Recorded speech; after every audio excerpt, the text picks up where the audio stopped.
Nampaknya memang betul dengan kalimat bijak yang mengatakan bahwa kesuksesan tidak bisa dicapai dengan cara yang instan.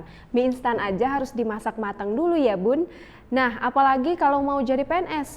Niat hati supaya anaknya bisa cepat jadi PNS, seorang ibu asal Gerobokan, Jawa Tengah, kini malah harus hidup dengan jeratan hutang. Pasalnya, korban penipuan tetangganya yang mengaku bisa mempekerjakan putrinya menjadi bidan berstatus PNS. Berandai putrinya bisa jadi PNS, seorang ibu kini harus hidup dengan jeratan hutang. Kisah ini dialami Kusmiati, 47 tahun, yang harus menerima kenyataan pahit harus mengangsur hutang di bank sebesar 200 juta rupiah. Bagaimana tidak, beban cicilan 5,3 juta rupiah per bulan selama 5 tahun, banting tulang ditanggungnya meski tak selembar pun ia sempat menikmati uang ratusan juta tersebut.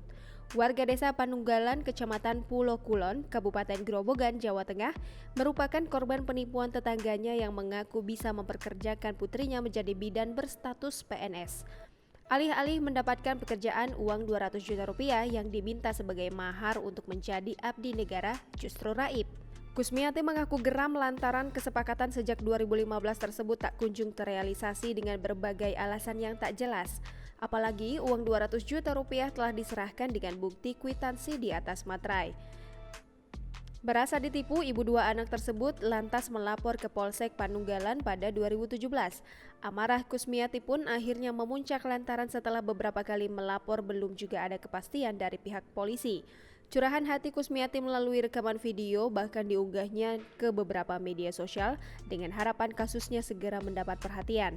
Dijelaskan Kusmiati setelah upayanya memberanikan diri melapor ke polisi ternyata menginspirasi seorang warga Kecamatan Pulo Kulon yang mengalami nasib serupa juga berencana menempuh jalur hukum seperti dirinya.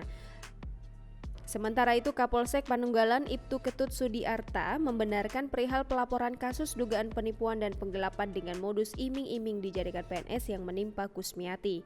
Menurut Ketut, kasus tersebut hingga saat ini masih dalam proses pendalaman penyidik unit Reskrim Polsek Panunggalan.